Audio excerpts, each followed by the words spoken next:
Boa noite, pessoal. Desculpa um pequeno atraso aí. Teve uma certa definição aqui. Essa é a quarta aula do mini curso de marxismo. Hoje, Georg Lukács, húngaro, né? Teve um pequeno atraso aqui. Deixa eu só explicar para vocês também, para quem for transmitir, qual era a minha preocupação. Semana passada eu estava aqui, aí eu até fiquei aqui até mais tarde, até umas 9 horas, cheguei em casa às 11h40 da noite, eu moro em Olaria. E aí foi uma aventura para chegar em casa, porque nos demorou a passar, e peguei, estava lotadíssimo, acabei soltando. Eu não peguei nenhum Uber nem táxi, porque era um medo maior pegar um Uber e um táxi ficar preso numa poça d'água. O ônibus era mais seguro, então não sei onde mora cada um aqui, entendeu? Então a minha preocupação com a chuva é com a segurança de todo mundo, entendeu? Rio de Janeiro está abandonado, não tem prefeito. Então eu tô aqui, eu trabalho ali do outro lado da cidade, pego o VLT e chego aqui. O problema é deslocamento para casa. Deslocamento para casa pode causar aí problema, né, para vocês. Então por isso que eu estava aquela discussão no grupo, vem, não vem. Mas também tem muita gente reclamando que tinha a previsão do curso acabar agora e vão fazer outras coisas da vida, então atrasar muito o curso acaba atrapalhando essas pessoas também. Semana que vem a aula de Sartre, depois só tem Mesaroz, né? Eu acho que Mesaroz vai ter que ficar para depois do carnaval mesmo. Então, Georg Lukács, o Lukács é um capítulo à parte do marxismo. Por quê? Quem fez o curso de Marx comigo, o curso que a gente chama da Primeira Internacional, que é Marx e Engels, eu sempre cito o livro do Konder. Eu tenho algumas discordâncias do Konder. Citar o Konder não quer dizer que eu concordo de tudo com ele. Mas uma coisa que ele fala importante é a seguinte: eu estava lendo outro dia um texto sobre o stalinismo e falando que o marxismo-leninismo é a superciência, a ciência das ciências. E é exatamente isso que eu não concordo, né? Porque quando você fala que o marxismo é a ciência das ciências, parece que é uma superestrutura que contém tudo. E aí quando contém tudo, ela deixa de ser uma superestrutura viva. O que são superestruturas? São instâncias da realidade, são reflexos da realidade. Marx fala que a ideologia, mesmo marxista, é um reflexo invertido da realidade. Quando você fala que determinada ideologia é a ciência, a única ciência, você perde essa vitaliciedade, né? Então o Konder, ele coloca essa questão do livro dele, A Derrota da Dialética, de como chega o marxismo no Brasil, né? Então muita gente, inclusive, desiste do marxismo porque aprende o marxismo sem dialética. Aprende o marxismo que fala assim: não, a Hannah Arendt, ela é uma agente do imperialismo, da CIA, de direita. Não leia Hannah Arendt. O Foucault é um cara da direita que tinha conexão com a CIA. Não leia o Foucault.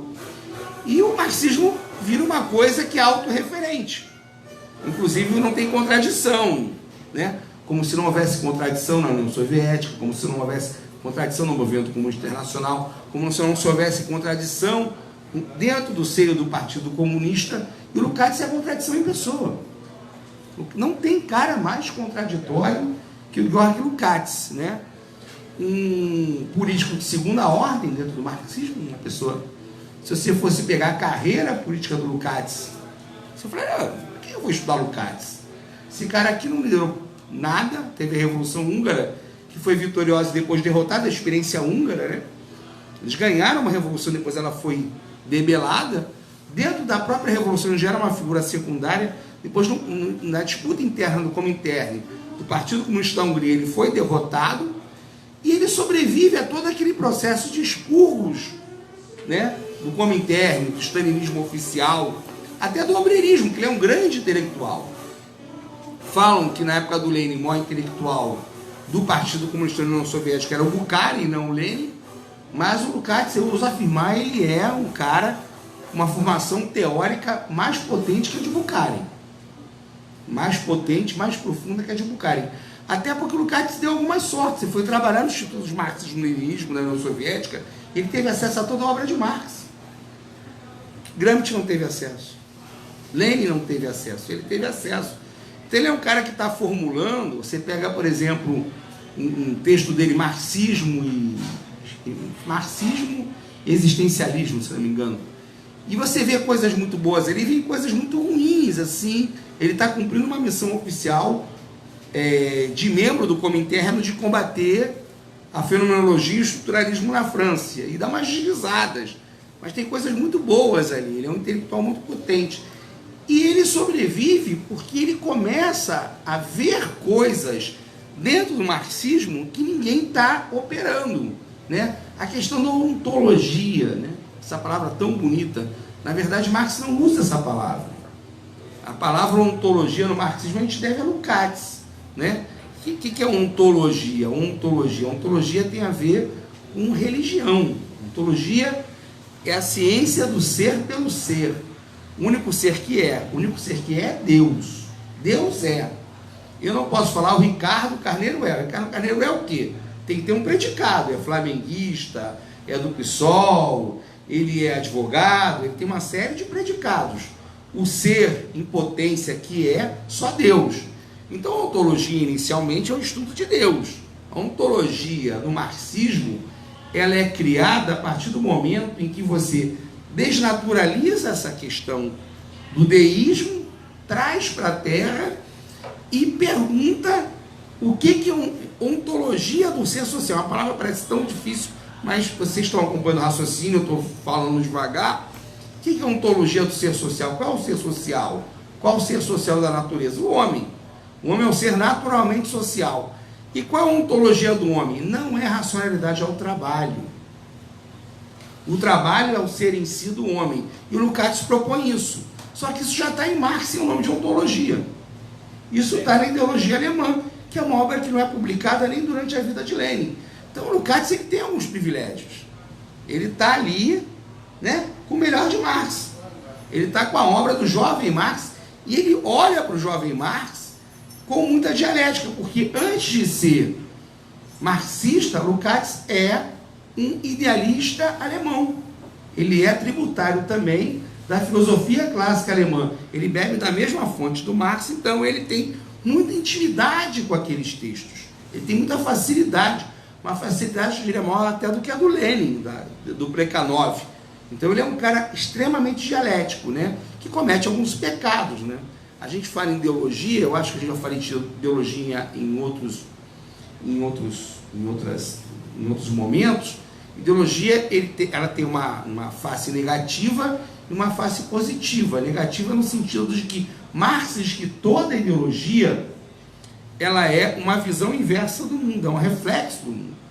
Você não pode ter ideologia dentro de si, porque senão isso é um retrocesso ao deísmo. Só Deus é. Então eu não posso ter o mundo dentro de mim. A relação entre qualquer ser e qualquer objeto é uma relação dialética. Se for estudar Hegel, quando você penetra um objeto, você se torna objeto do objeto. Toda ação sua, toda interação sua com o objeto é uma ação contraditória. Você não possui completamente o objeto, é impossível você possuir o objeto. Toda ação de interação com o objeto é uma ação contraditória e é um processo. E não é um processo sempre incompleto. Então toda ideologia, por mais correta que ela seja, mais próxima da realidade que ela seja, ela é sempre uma aproximação. Isso até o marxismo. Marx fala isso, inclusive, do materialismo dialético. O materialismo dialético não pode ser a ciência, porque ciência também é uma superestrutura. São todas superestruturas, são todas criações, são todas ideologias, são todas aproximações. Então, nenhuma delas é 100% correta. Então, o Lukács, ele tem esse problema. E no momento em que você tem o marxismo oficial, você tem a questão do socialismo num país só, você tem a questão de uma vulgarização do marxismo e até a perda da dialética, o Lukács tem que responder a isso. Ele responde com o famoso livro História e Consciência de Classe, em que ele consegue dar uma solução, Barão de Munchausen, para a questão da alienação, né? Porque se todos nós somos alienados, se nenhuma ideologia ela resolve a vida, né, para que serve o marxismo? Então qual é a solução elegante do Lukács? Ele diz o seguinte: o operário, o proletário que adere ao Partido Comunista, se filia ao Partido Comunista, que está no Comintern, que está no movimento comunista internacional, ele supera a alienação. Ele não é mais alienado. A ideologia marxista é a verdade. Sendo a verdade, você não está mais alienado. Então você supera a alienação. Essa superação é falsa e ele depois vai renegar o livro por causa disso. Mas a alienação é outra coisa, não é isso. A alienação não é questão de saber ou não saber. Então Lukács é um cara que domina essas coisas.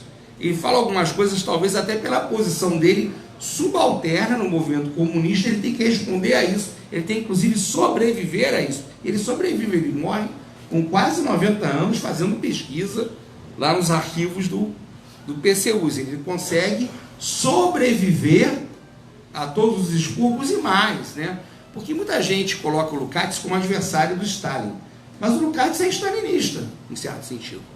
Ele apoiou todas as empreitadas do Partido Comunista Russo e todas as empreitadas do Comintern. Ele foi um homem do Partido Comunista. Ele foi um homem do Comintern. Ele foi um intelectual oficial do Comintern. Então, ele é uma contradição ambulante, uma contradição viva, porque ele propõe uma série de coisas novas do marxismo que, inclusive, vão sobreviver ao Lukács, que vão se tornar muito mais conhecidas após o processo do 20º Congresso do Partido Comunista da União Soviética, da crítica ao culto da personalidade, do processo de desestalinização, não que o Lukács tenha feito toda aquela crítica, mas porque sai dessa coisa do marxismo vulgar de manual e passa a pensar novamente o marxismo como algo dialético, algo que precisa de uma dialética, de uma estrutura interna para sobreviver. Então, Lukács é uma contradição ambulante, extremamente interessante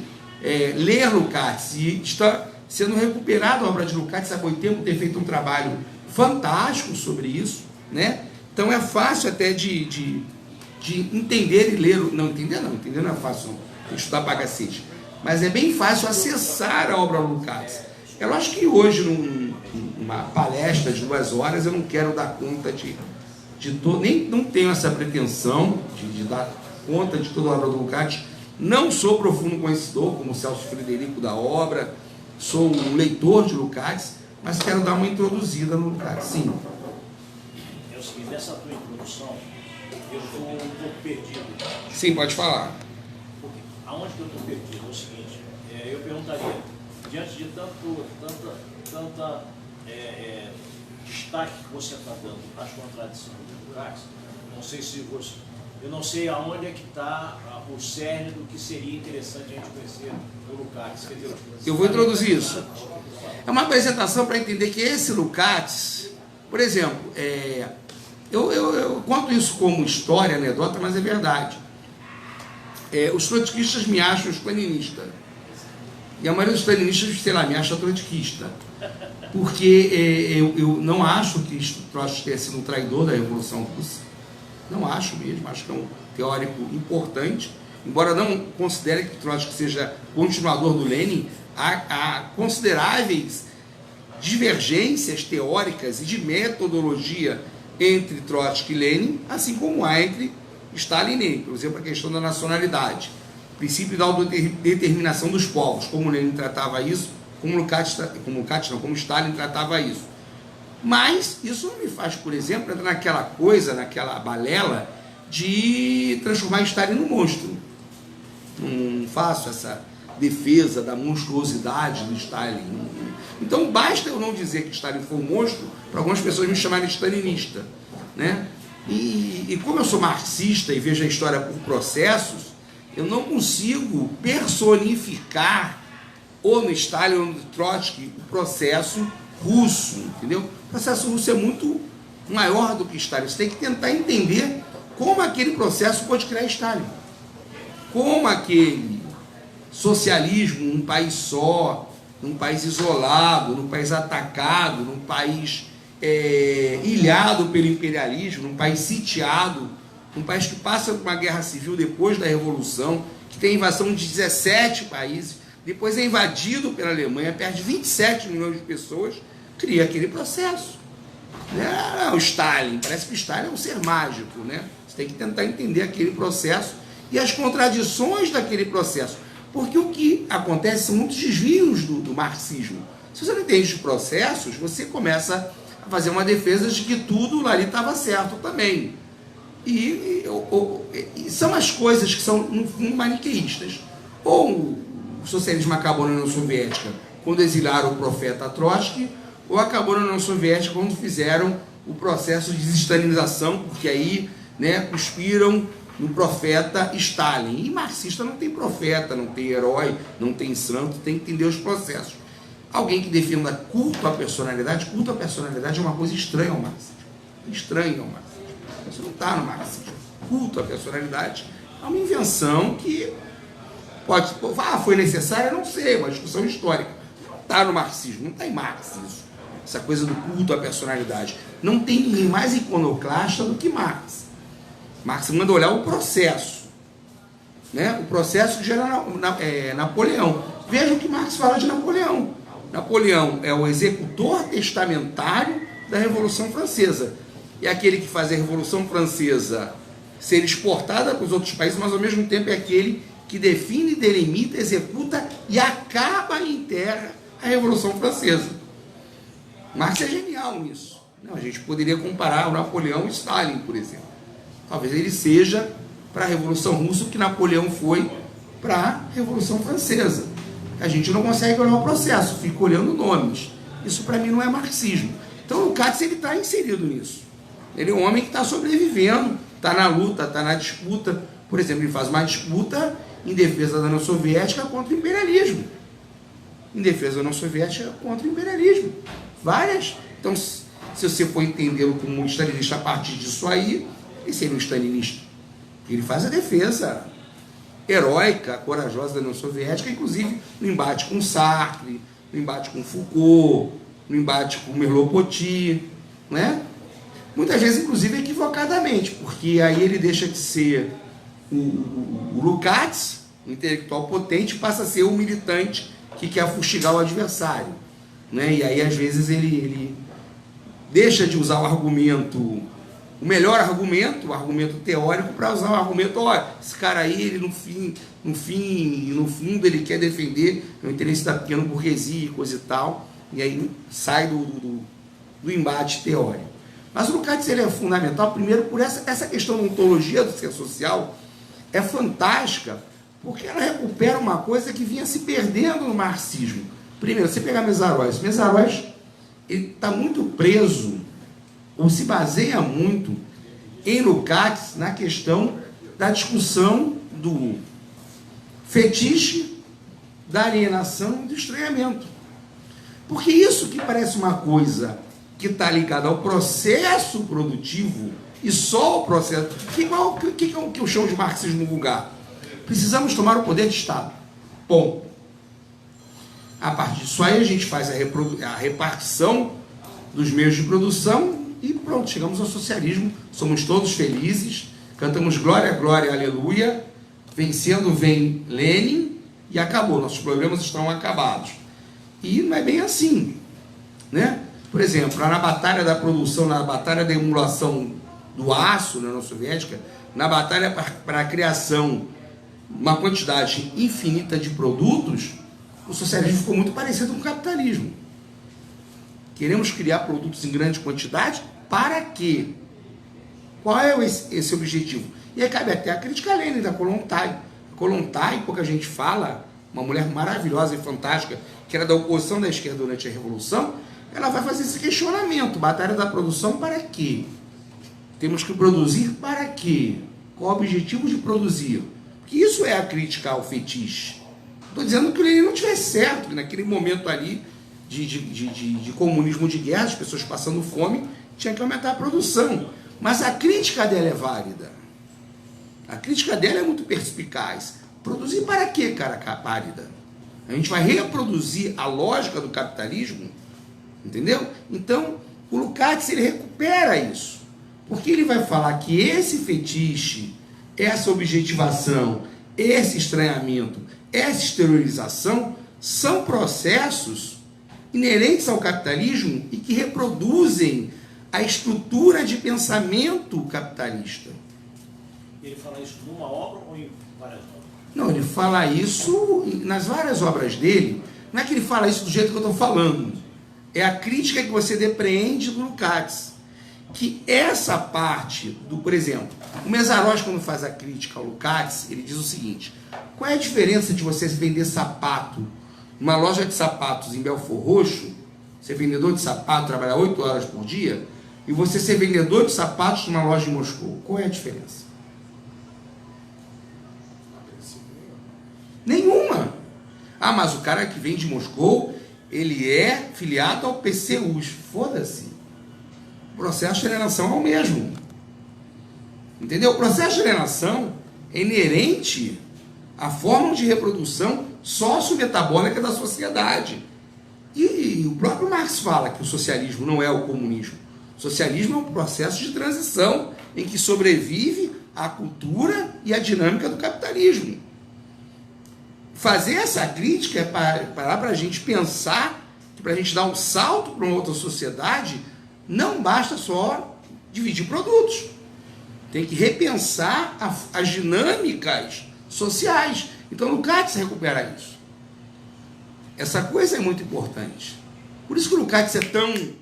Nesse momento, eu tenho 50 anos aqui, eu acho que a maioria aqui viveu a crise da década de 90, porque quem acreditava nesse... Primeiro, o marxismo mecanicista dizia que não havia retorno do socialismo para o capitalismo. Quem foi até a década de 90 viu que 60% a 70% dos membros dos partidos comunistas fizeram apostasia, viraram de direita. Porque qual era a crença? Era inexorável o socialismo. Você chegaria ao socialismo, chegaria ao comunismo. E quando você chegasse ao socialismo, seria impossível voltar. Aí vem o discurso do fracasso, que é uma outra discussão. Eu faço o discurso da derrota. Derrota é uma coisa, fracasso é outra. A derrota, inclusive, da luta de classes internacional. Se você está desarmado para essa discussão, você não consegue pensar alternativa. Aí você cai na ideia de que não há alternativa. Se o capitalismo venceu, e se o socialismo não é inexorável, então vive o capitalismo. Não há alternativa. O capitalismo é eterno e não há soluções para o sistema. E aí você não consegue, inclusive, criticar dentro do socialismo os processos de permanência capitalista. Por que o Lukács é tão importante? Por que Mészáros retoma ele? Porque ele vai ver dentro do socialismo aqueles processos de permanência das estruturas de funcionamento capitalistas. Não, isso aqui não sei o que é não. O meu está aqui. Compartilhe. O meu está transmitindo. Então o Lukács ele vai ter essa eficácia de fazer a gente pensar. Uma coisa que eu sempre digo em todas as aulas, né? Eu quando me tornei comunista, também pensava que o comunismo era para dividir coisas. Sim, o comunismo é para dividir coisas. Você tem pobre, tem rico, dividir as coisas, é comunismo. E o Gramsci, inclusive, tem um texto muito interessante que ele fala o seguinte, né?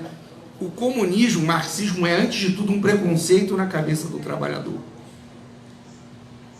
É um preconceito, não há teoria. Você, por exemplo, eu sou do PT. E a gente tem evangélicos no PT, tem católicos no PT, tem várias religiões no PT. Há toda uma resistência da pessoa a abrir mão de qualquer crença anterior. Se tornar plenamente marxista. Né? É difícil que essa pessoa abra mão de tudo, vou me tornar marxista. Porque ele tem toda uma herança e não quer abrir mão dessa herança. Então, ninguém não é um processo de Saulo no caminho de Damasco. O cara vê Lênin, cai em terra, começa a chorar e fala: ó, Lênin, meu salvador. É um processo de revolta em que você tem toda uma criação, tem toda uma herança contraditória, racista, homofóbica, elitista. E o comunismo, o marxismo, no primeiro momento é só uma negação disso. E aí você começa realmente, você vê, quase todo jovem que vira comunista é sectário pra cacete. Eu lembro de uma amiga minha, quando era do PCB, que ela era contra pintar unha. Falou que pintar unha era uma coisa burguesa. Tinha gente no partido que acreditava que até sexo era coisa de burguês. Né? Então era muito burguês nessa época. Né?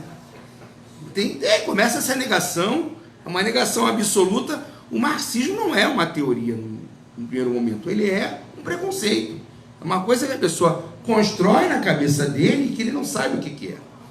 Ele é a negação daquilo que era antes. É um preconceito substituindo o outro. É lindo o Gramsci falar isso. Ele fala, marxismo é, antes de tudo, um preconceito na cabeça do trabalhador. Para você se tornar um dialético, só basta uma coisa, a vida inteira, você estudar a vida inteira. Eu, cada vez que eu estudo, tenho maior dificuldade de dar aula para vocês.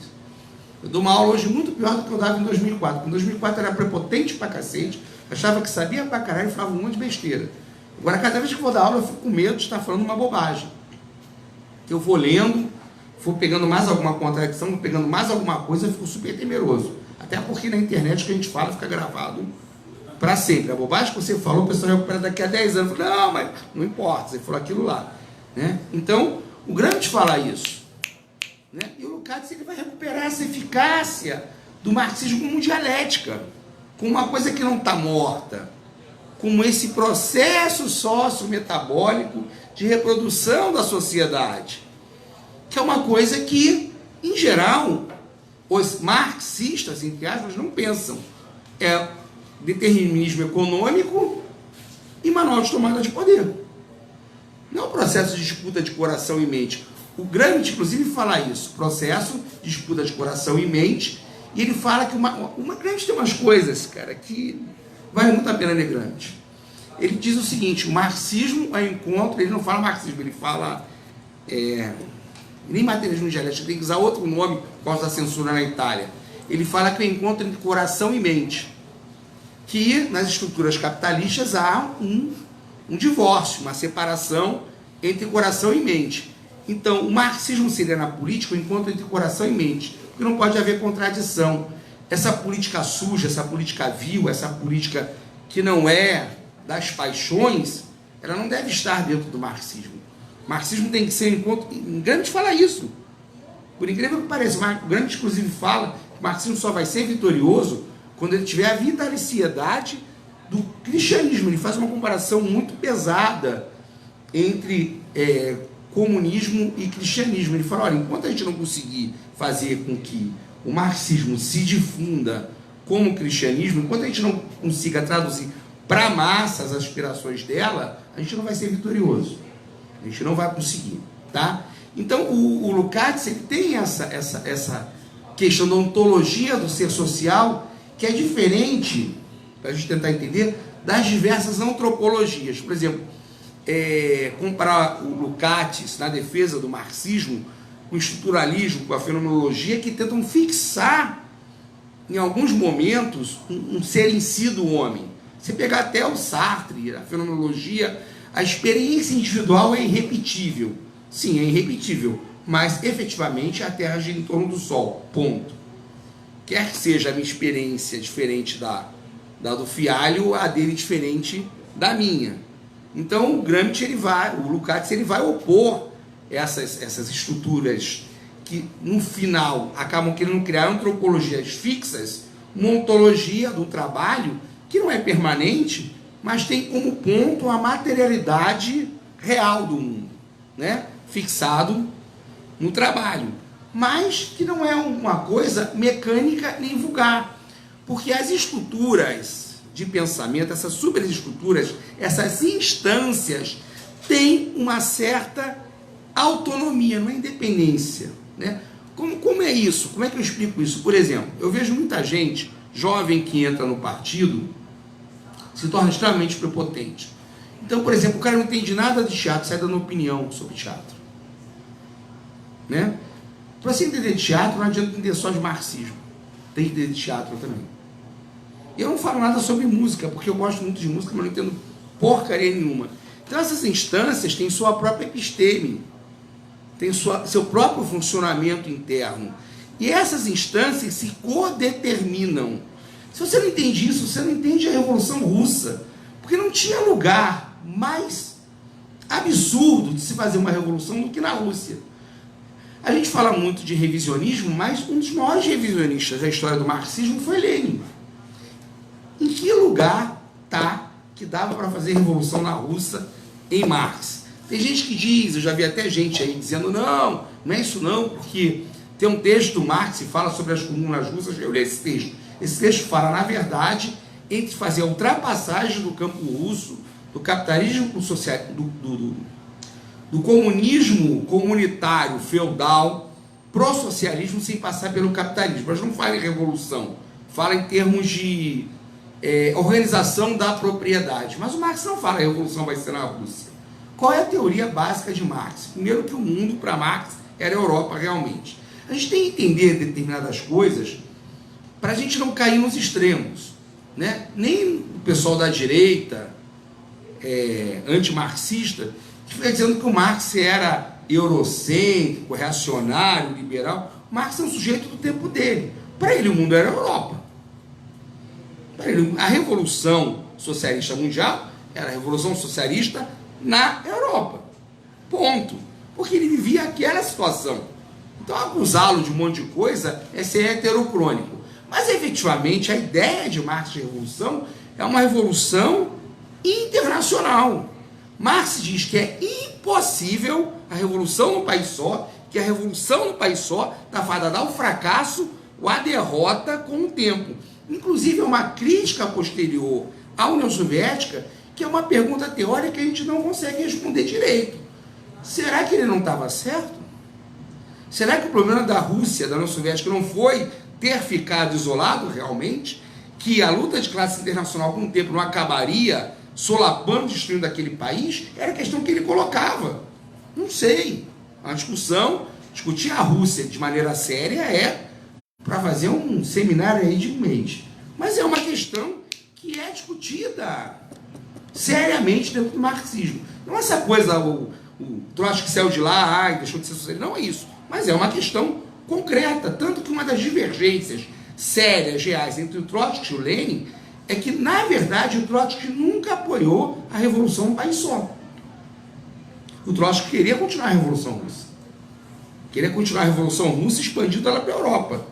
Quem cria a ideia de Revolução no país só não é outra coisa. Entre justiça com Stalin é botar nele a culpa pela ideia da Revolução no país só. Quem cria essa teoria é Lenin. Quem cria a teoria da Revolução no país só é Lenin. Quem força a Trotsky a fazer a paz de Brest-Litovsk é Lenin. Ele determina. Trotsky não quer fazer a paz. Ele quer continuar a expandir a Revolução. Não sei se vocês sabem que a Rússia, logo depois da Guerra Civil, logo depois da Revolução, o Exército Vermelho tenta ocupar a Polônia e toma uma coça. Não sei se vocês sabem disso. História. E o Lenin produz um texto dizendo: não dá para exportar a Revolução. Não dá para impor a vontade a um outro povo. Se eles não querem fazer revolução, não vai eu lá com o meu exército fazer revolução por eles. O Exército Vermelho toma uma coça na Polônia. Por isso que a questão das nacionalidades é uma questão muito forte. Poloneses, russos, ucranianos, você não consegue entender o leste europeu sem entender aquela dinâmica. Durante a Segunda Guerra Mundial, 2 milhões de ucranianos entram na União Soviética lutando junto com os nazistas contra a Rússia. É uma salada bem grande. Mas o Lukács, a importância do Lukács é que ele está pensando no socialismo para além do poder de Estado, para além da tomada do poder de Estado, não perdeu de vista essas instâncias, propõe a questão da ontologia do ser social e da reprodução social. O capitalismo produz só produtos, ele reproduz ideologia dia após dia. Se não reproduzir a crença, se não reproduzir a ideologia, o capitalismo morre. A história que eu contei agora aqui, que eu cheguei aqui quase... Eu não caio na porrada com ninguém desde os 15 anos de idade, tá, gente? Mas hoje eu quase caí na porrada com um taxista aqui, porque ele quase botou ele para fora do táxi, mandou ir para Cuba, mandou ir para Venezuela. O que faz um taxista, que é dono de um meio de produção muito pobre, que é um táxi, se tornar tão reacionário? A ideologia é concreta, ele é palpável, dá para cortar ela igual rapadura. A ideologia, ela funciona. A ideologia, ela é a interface nossa com o mundo. E ela determina seu ser social. O Lukács entende isso. O Lukács vai entender isso. Né? Senão não teria um algoz, né? Sim, não, mas o pior algoz, dialética do escravo e do senhor. Né? A gente pode, quem é psicanalista aqui, jogar no sádio no masoquista. Né? Tem gente que tem prazer em ser servo. Porque vive essa dialética, essa fantasia do Senhor. Ele é servo, mas um dia ele sonha em ser Senhor. Então ele não pode acabar com a servidão. Uma das críticas que se pode se fazer, por exemplo, ao Nietzsche, é que ele, no Ubersman, ele quer manter o ser além do homem, mas o ser além do homem que domina. Mas para ter alguém que domina, tem que ter um dominado. E o ser além do homem do Marx não seria esse, seria sem dominados, sem dominadores. Então o Lukács, ele está nisso. O Lukács, ele está nessa reprodução dialética que o marxismo oficial meio que perdeu. Por que avança tanto estruturalismo na França, fenomenologia na França, existencialismo na França? Por que as teorias não marxistas vão ganhando tanta força? Porque tem questões que o marxismo realmente não se propôs a discutir, não a resolver. Uma das discussões é a questão da liberdade. Dizer que liberdade é descoberta da necessidade é algo muito pobre. A gente vai discutir em Sartre. Pô, liberdade é descoberta da necessidade. Então a gente está fudido. Por quê? O que é necessidade? São as leis e as determinações sociais. Se eu tenho lei e determinações sociais, eu não sou livre. Se eu não sou livre, eu acabo justificando a escravidão. Então, por exemplo, você pode ter, como teve nos partidos comunistas, e eu fui de membro do Partido Comunista, coisas que são confusões. A gente não vai cair na esparrela liberal de que o indivíduo está acima do coletivo. A gente não pode cair na outra esparrela, que é de achar que o indivíduo tem que ser anulado pelo coletivo. Que é coisa mais autoritária do que eu falar, por exemplo, para o Ricardo, faça uma autocrítica, a palavra é autocrítica. Se autocrítica eu faço, eu quero detonar o Ricardo e disfarço minha crítica para ele dizendo, faça uma autocrítica, não, como eu mando em você, então você vai se fuder, e o que eu estou dizendo é verdade. Aí eu disfarço e falo, faça uma autocrítica. Isso, essa discussão da liberdade, do lugar do indivíduo na coletividade, ela meio que se perde no marxismo oficial. E o Lukács, quando dá autonomia às instâncias, ele recupera isso. Não é assim. Não há determinação crua, não há determinismo cru. Então qual é o papel do indivíduo nisso aí? E qual é o papel das instâncias? Você para pensar, a Rússia é um país pobre, agrário, ferrado, destruído, não estava disputando hegemonia na Europa, economicamente estava falido, quebrado. Qual é a possibilidade de uma revolução ser vitoriosa nesse país? Pelo determinismo econômico, pela teoria marxista oficial. Ideologia pura. O que o Partido Bolchevique fez lá? Construiu um partido, e está certo para aquela situação, um partido militar, extremamente hierarquizado, uma estrutura autoritária necessária para aquilo ali, centralista democrática, mais centralista democrática que faz uma revolução. Não é ideologia pura? Então funciona. Então, se você não pensar dialeticamente, se você pensar em termos economicistas, a Revolução Russa é impossível. Se você parar para pensar o que foi a Revolução Russa, a gente tem que dizer que realmente não tem Lukács, não tem Mészáros, não tem ninguém. Lenin é o maior gênio do marxismo. Porque ele é um gênio, um intelectual orgânico, prático, e consegue organizar, não a crítica, mas uma revolução que parece impossível. Se você parar para pensar e olhar a Revolução Russa, aquilo é impossível de se fazer. É impossível de se fazer. Os bolcheviques, no auge da Revolução, tinham 40 mil militantes. Um país de mais de 100 milhões de pessoas. Como é que eles organizam a Revolução? Né? Então o Lukács, ele vai fazer a gente olhar a dialética de uma outra forma. Né? As instâncias que se codeterminam, uma totalidade, não um todo fixo. Então a gente entende que, né, se você começa a investir na cultura da juventude, coloca a juventude dentro do movimento social, essa cultura pode ser revolucionária. Talvez a direita esteja entendendo isso melhor do que a gente, porque a direita está investindo nisso. A direita brasileira se tornou ideológica e a esquerda brasileira está negando a ideologia. A gente precisa retomar a ideologia para poder fazer frente a eles. Então o Lukács é interessante por causa disso. Então a ontologia do ser social, na verdade, é um retorno a Marx. Porque Marx fala que o homem, o primeiro ato histórico do homem é o ato da produção, de criar a primeira ferramenta produtiva, criar o primeiro processo produtivo. Esse processo é social, esse processo é aprendido, cria uma necessidade social, que cria uma necessidade social nova, que cria necessidade de novas necessidades. Isso é interminante. Quando a gente fala essa necessidade artificial, no fundo, todas as nossas necessidades, até certo ponto, são artificiais. Porque o homem é o ser da natureza, mas é o ser da natureza sempre em ato de negação daquela natureza estanque, né? São as instâncias que o Lukács vai colocar. Ele fala que tem 3 instâncias das estruturas ontológicas. Primeiro, a instância mineral, que é a instância do ser outro. Você pegar, por exemplo, uma pedra, ela não vai mudar. Se não tiver influência do ser humano, influência do animal, influência do desgaste do ambiente, aquela pedra vai ser pedra o tempo inteiro. Você tem a instância animal, que é a instância do ser permanentemente, o eterno vir-a-ser do ser. Um macaco, daqui a 3.000 anos, vai ser igual, uma abelha vai ser igual, um cavalo vai ser igual. E o homem não, o homem, ele é o eterno vir-a-ser outro. O homem só existe no processo de incessante mudança. O homem não pode viver sem mudar a si mesmo e a natureza. A relação do homem com a natureza é uma relação de indústria e de mudança. Então, o Lukács, ele vai fazer essa crítica e vai criar essas instâncias. Então, ele vai tornar o marxismo bem dinâmico para isso. Mas o Lukács tem outras coisas interessantes também, quando ele fala da ontologia do trabalho, né?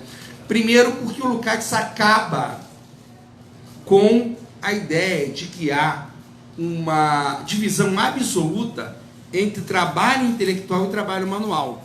Porque isso é da divisão do trabalho no capitalismo, mas não é absoluto. Porque todo trabalho é intelectual. Todo trabalho, o homem, primeiro, teve uma prévia ideação dele.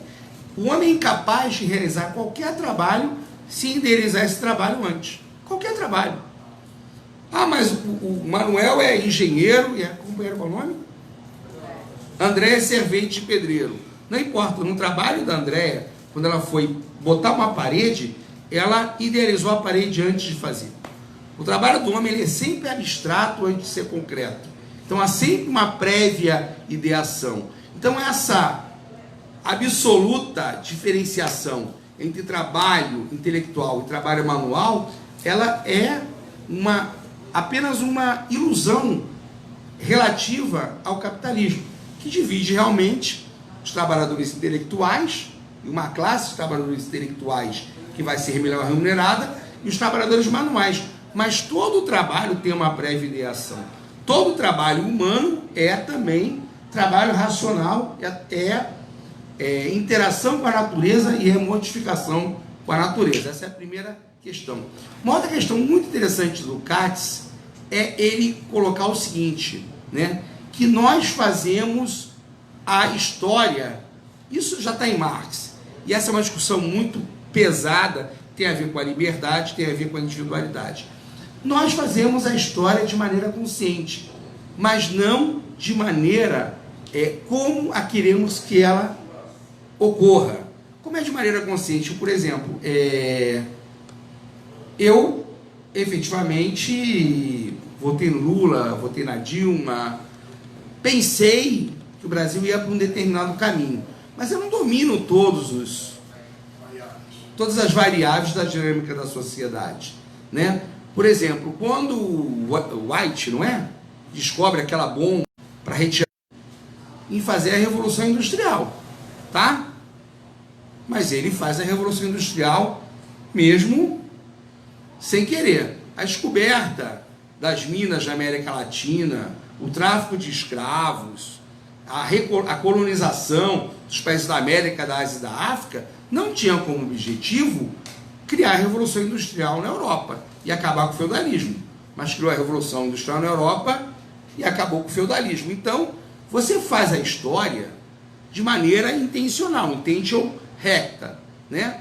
Mas os resultados dela não são sempre aqueles que você pensa. Nenhum ser humano e nenhum grupo de pessoas domina todas as variáveis da história. né? Seria ótimo que a gente pudesse aqui, a gente combinava, já discutia como é que ia derrubar o Bolsonaro. Já saía daqui com tudo planejado, né? Como é que a gente derruba o Bolsonaro e como é que a gente faz o Brasil, né, se livrar do fascismo. Mas não é assim. Nós não dominamos essas variáveis. Então, intention recta e intention obliqua mostram que sim, o ser humano tem a sua individualidade, tem a sua liberdade, tem a sua volitividade, mas ela não basta de per si. Isso é muito importante porque a discussão do indivíduo no marxismo, ela às vezes ela some, ela desaparece. Eu militei no PCB de 89 a 2004 e conheço gente do PT também, do PSOL. Tem gente, desculpa a expressão, que só se fudeu nos partidos, que achou que a forma de fazer política era acabar com a sua vida privada, com a sua vida individual, de se negar como indivíduo, porque o socialismo ia chegar. A única coisa que o cara tem hoje é que o cara é um caco de pessoa e o socialismo não chegou. Essa discussão da individualidade é uma discussão importante de resgatar nos partidos socialistas, porque senão quem faz são só os liberais. É uma discussão fortuita, casuística e falsa, que parte do indivíduo cuja escolha é consumir, ou cuja escolha são os sucessos, que na verdade nunca são individuais, estão ligados a uma série de opções que são sociais. Então, quando o Lukács ele recupera essa questão da intention recta e da intention obliqua, as variáveis de acaso e necessidade voltam a estar em cena, né? O acaso e a necessidade são variáveis dentro de uma série de fatores. Então, ele consegue recuperar isso. Ele consegue trazer ao marxismo a ideia de que a gente precisa discutir novamente isso, né? O que é liberdade dentro do marxismo? O que é liberdade humana? Né? Que o Sartre vai discutir fortemente também. Porque a liberdade no liberalismo, ela está muito ligada ao indivíduo. Porque, na verdade, o indivíduo, ele se inaugura primeiro na história da humanidade com os gregos, depois ele some um pouquinho e retorna com o capitalismo. Mas o indivíduo como um livre consumidor. Como um consumidor. Que se relaciona com os outros, né? Como um consumidor intermediado por coisas. Mas isso não é a personalidade do homem. Isso é a personalidade apenas aparente do homem. Esse é um homem basicamente reduzido a um objeto, é um homem fetichizado. Mas o que é essa individualidade? O que é esse projeto? Então o Lukács ele tem o grande mérito de, ao rediscutir o fetiche, a alienação, o estranhamento, recuperar isso, né? Como é que esse projeto de emancipação humana? Que o projeto de emancipação coletiva só pode ser pensado se ele efetivamente dá a possibilidade de que cada um de nós se emancipe também, de cada um de nós se realize dentro do coletivo. Uma orquestra não é uma série de pessoas que se neutralizam dentro de uma sinfonia, mas uma série de instrumentos que se realizam dentro de uma orquestra. Você tem que ter, primeiro, né, cada um funcionando de maneira brilhante naquilo. Você tem que ter, inclusive, uma sociedade organizada que dê condição de que exista a orquestra, que a orquestra seja admirada, que haja público para essa orquestra. Então, as condições individuais e coletivas, elas se interpenetram. Então, no Lukács, ele tem essa perspicácia, né? Essa questão da individualidade e da liberdade é uma questão muito importante no marxismo, né? Outra questão muito colocada, que está muito na 11ª tese do Feuerbach, que é interpretada muito mecanicistamente, né? Tudo que os filósofos fizeram até agora foi discutir o mundo. Nossa tarefa é revolucioná-lo. Parece que é a negação absoluta da filosofia. Se a nossa tarefa é revolucionária, para que é necessária a filosofia? Porque o Marx dá umas porradas na filosofia. Ela fala que a filosofia, ela é a religião da ciência. E aí, efetivamente, o Lukács vai fazer essa crítica, né, de que dentro do capitalismo, pela sua peculiaridade, pela hierarquia do capitalismo, pela divisão do trabalho, tenta se autonomizar com relação às outras ciências. E ela passa a dar ordem e até se alienar com relação às outras ciências, por exemplo, com relação às ciências naturais. Do outro lado, as ciências também se particularizam e se tornam serviçais do capital, né? As ciências, a química, a física vão estar ligadas à produção. Então, há um divórcio entre filosofia e ciência. Dentro de um pensamento dialético, esse divórcio não pode existir. A filosofia tem que fazer a concatenação dessas ciências como ciências que se interconectam com um pensamento total, não totalitário, mas com um pensamento total. Isso é uma outra visão. Não é a visão de que não é necessário uma filosofia. É necessária uma filosofia integral do homem para que a gente pense realmente na superação das contradições do capitalismo, que não são contradições só de exploração, são contradições com relação ao ser em si do homem. E aí não é nem mais Lukács, é Marx. Homem, natureza, trabalho. Né? Dentro do capitalismo você tem essa tríade, homem, natureza, trabalho, esse tripé que está alienado. Né? Como o trabalho está alienado, a relação do homem com o trabalho é estranhado, esse tripé ele está alienado da essência humana. O Lukács retoma isso, eu falei isso acho que na primeira aula, isso não é uma coisa tão simples, porque parece uma aporia aparente do Marx. Quando eu falo assim, o homem não tem uma essência. A aporia, já falei para vocês o que é, né? O diabo, por exemplo, é uma aporia no cristianismo. Se o mal não tem substância, não pode existir o diabo. Mas o diabo existe sim, tá? Não enche meu saco. Então, assim, quando eu falo que o homem não tem uma essência, que a essência do homem é a história, e digo que o homem tem que recuperar a sua essência, isso é uma aporia. Como é que eu vou recuperar uma essência que não existe? Na verdade, nesse ponto, o Marx, ele dialoga, não estou dizendo que ele dialoga, isso é uma forçação de barra minha, mas na verdade, nesse ponto, Marx e o Nietzsche podiam sentar e tomar um conhaque juntos. Ele está pensando no homem que consiga estar para além de todas as amarras da sociedade atual. Essa essência perdida do homem nunca existiu. É uma essência do homem do futuro, do homem emancipado. Você que teve em Cuba o famoso novo homem cubano, dizendo que Cuba está fazendo isso, mas pelo menos está pensando o novo homem. Um homem que não esteja, primeiro, presa à moral capitalista, presa à moral machista, à moral racista, à moral do passado, à moral ultra-religiosa. O Marx pensa isso. Então, quando ele fala da recuperação da essência perdida do homem, não tem recuperação nenhuma. Ele está pensando do homem do futuro, que é um homem de uma sociedade em que, não havendo mais a exploração, não havendo mais o trabalho alienado, não havendo mais a objetivação, não havendo mais o fetiche, não havendo mais o estranhamento e a cultura ligada a esse tipo de modo de reprodução social, que homem vai ser esse? Quando eu falo homem, lógico, homem e mulher. Que homens e mulheres serão estas? Porque tem coisas do marxismo que fogem. Por exemplo, a origem da propriedade privada da família e do Estado. Gente, olha só, deixar bem claro o seguinte. Quando eu falo que o Marx era feminista, não estou dizendo que o Marx era feminista no sentido das nossas mulheres hoje feministas. Eu falo, as teorias dele eram feministas. Marx era machista? Claro que era. Com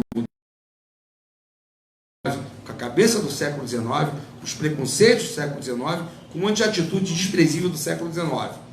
Mas a teoria dele, sim.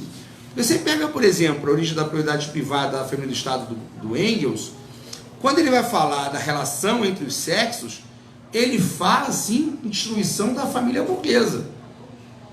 E ele fala que numa sociedade em que não há mais a propriedade privada e que as mulheres não precisam mais se preocupar com o cuidado das crianças, quando a gente fala assim, quer dizer que os comunistas, tem aquelas teses malucas, né? Os comunistas vão roubar as crianças das suas mães. Não, eles vão desobrigar as mães de serem servas das crianças. Vai ter que ter creche para que as mulheres sejam emancipadas. Então, se você é mulher e não precisa se preocupar com o futuro dos seus filhos, que eles está assegurado, não precisa se preocupar com escola, não precisa se preocupar com creche, não precisa se preocupar da onde ele está, não precisa se preocupar com a sua sobrevivência, né? qual o tipo de relacionamento sexual que a sociedade pode ter. O Engels, por exemplo, diz que no futuro pode ser que ninguém pense mais em se casar. Se todos estão livres da obrigação de criar sozinho uma criança, se toda a sociedade cuida do futuro de todas as crianças, a gente pode ter relações emocionais e sexuais mais livres. Muita gente esquece que o marxismo fala disso. E isso não é um dever, nem é uma obrigação, nem vai obrigar ninguém a um sexo livre. Mas o Engels chega a pensar nisso e fala, olha, uma sociedade futura, onde ninguém morra de fome, onde ninguém tem que se preocupar se vai ter emprego ou não, onde ninguém tem que se preocupar se o filho vai ter escola ou não, onde ninguém tem que se preocupar se os filhos no futuro vão ter faculdade, vão ter assistência social, as pessoas não poder viver os seus afetos de maneira mais livre. Ah, mas o fialho daqui a 200 anos, não, esse fialho vai ser um romântico incurável que quer ser monogâmico. Parabéns para o fialho. Mas isso não vai ser uma normatividade. O Engels falava nisso. 1800, eu não sei de que ano é o Instituto da Propriedade Privada da Família do Estado. Acho que 1860, alguma coisa assim. 84? Desculpa, 84. Eu não lembro do ano mesmo, não. Mas você imagina isso, o cara em 1884. Obrigado. Seu nome é mesmo? Ana, muito obrigado pela lembrança. Eu não lembrava o ano mesmo, não. Você imagina o cara tá falando isso em 1884. E está falando de afeto, de regulação de afeto. Você pode censurar, por exemplo, no nível do Engels, uma certa homofobia. Ele é um homem do seu tempo. Quando ele fala que os atenienses tinham o feio costume da pederastia. Está escrito lá. Lógico que o nome da época dele. Mas do outro lado ele fala, olha, eu não sei como é que vai ser a sociedade do futuro. Se todo mundo estiver livre das amarras, cada um vai fazer o que quiser. O Manuel quer viver o amor livre e que tem afetos com várias pessoas, parabéns para o Manuel. Ana quer ficar monogâmica, parabéns para Ana. Então você não vai ter mais uma normatividade social a ser seguida. O marxismo fala isso? Sim, a gente às vezes tem medo de falar isso. O marxismo fala isso. Não fala isso como prescrição, não é uma conclusão do livro, mas dentro do livro está claro lá. Então o Lukács recupera essa dialética que parece que ficou perdida. O marxismo não está falando só em repartir coisas. O marxismo está falando em emancipação humana. Por que o Lukács é tão potente? Por que o Lukács, mesmo tendo sido do Comintern, tendo participado do Partido Comunista, tendo lutado batalhas, inclusive teóricas, ao lado do Stalin, não ficou reduzido ao marxismo vulgar nem ao stalinismo? Porque ele consegue pensar essa dialética. Essa dialética marxista que está no Marx e está no Engels também. Muitas vezes o pessoal reduz o Engels a um marxista vulgar, mas tem muita coisa do Engels que vai nesse sentido. É muito por conta do livro A Dialética da Natureza do Engels. Muita gente diz que ele quer regular toda a dialética de maneira análoga às ciências naturais. Diga. Seguinte, no início eu fico um pouco com medo de ler Lukács. Aí depois eu percebo que é interessante ler. A pergunta é o seguinte, quase toda aula tem sempre uma dica de, ler fulano assim, título tal, qual. O que seria interessante para conhecer essas coisas do Lukács? Eu vou sugerir para todo mundo, não o livro do Lukács, o livro do Sérgio Lessa, Conhecendo o Lukács, eu até coloquei lá, porque ele fala de pré-ideação, ele fala das instâncias, ele fala de teleologia. A teleologia é uma coisa muito importante também, esqueci, estava passando. Eu faço um monte de anotação, depois eu não consigo dar conta. Teleologia, porque... Qual o nome então do livro, hein? Conhecendo o Lukács, eu acho que eu tenho em PDF, eu mando lá amanhã. Eu não mandei, não? Não me lembro. Tá, vamos lá. Sérgio Lessa. Tem uma parte do Lukács que é interessante, que é a teleologia. Existe aporias do marxismo, tá? Uma das aporias do marxismo é a necessidade. Assim, muita gente ainda acredita nisso, muita gente do PCB, do PCdoB, do PSTU, eu não acredito. A necessidade inexorável do socialismo e do comunismo. A humanidade chegará inexoravelmente ao comunismo. A primeira pessoa a discutir isso é a Rosa Luxemburgo, né? Socialismo ou barbárie. aquilo é a primeira deserção dessa fé. Fala assim, ó, se a gente não construir a história, é uma possibilidade aberta. Então pode chegar ao socialismo ou não. Então a primeira a propor isso é uma mulher, Rosa Luxemburgo. Socialismo barbárie. Se a gente não construir o socialismo, a barbárie vem. E não é a barbárie da época pré-histórica, que não era tão barbárie assim, essa barbárie fascista que está aí, né? O Gramsci, ele já também vai nessa linha, que ele vai dizer o seguinte: esse determinismo mecânico da revolução como algo necessário e inexorável, ele é muito importante em tempos de crise, porque mantém a fé socialista. Se você tem isso como fé, e você tem certeza que a revolução vai chegar, você não deserta, você não faz apostasia, você não vai para o outro lado. Por mais errado que você esteja naquele momento, em algum momento a onda vai virar e o socialismo vai vir, né? E o Gramsci fala, isso é importante em termos de baixa, em termos de onda contra-revolucionária, mas é perigoso nos momentos da ofensiva socialista. Por quê? Isso pode levar você, primeiro, a ter uma ideia ufanista da realidade, pode ter uma ideia também muito irreal das suas próprias forças, né, triunfalista, e pode levar você a achar que, invariavelmente, com todos os seus erros, você vai vencer. E isso, no fundo, é a volta de Deus no sistema ateu de Marx. Eu vou explicar o porquê. Se não existe Deus, como é que você tem certeza que o comunismo vai vencer? É muito esquisito isso. Porque, no fundo, é recolocar uma razão com R maiúsculo na história.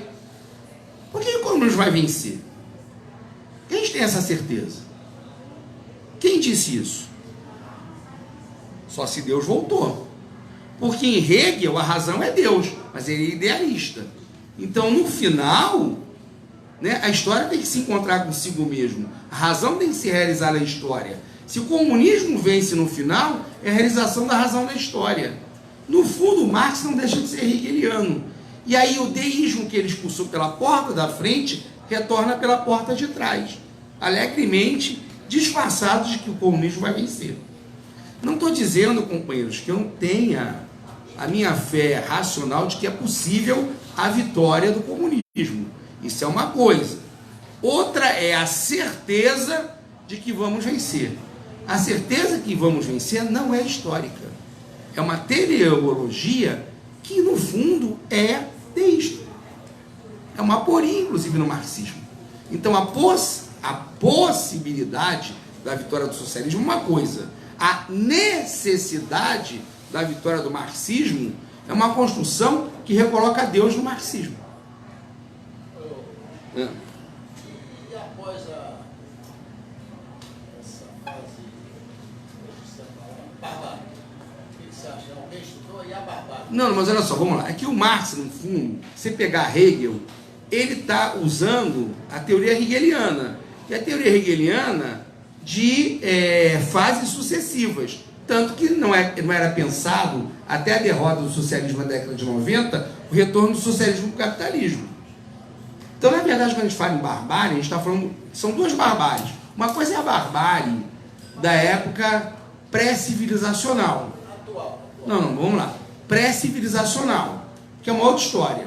Só que a barbárie atual do fascismo, né, se a gente diz que com certeza a gente vai sair dela, se a gente afirma isso, a gente está afirmando isso baseado em quê?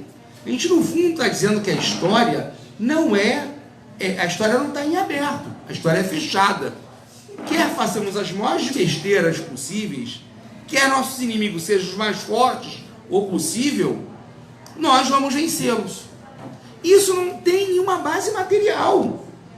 Isso, no fundo, é uma crença.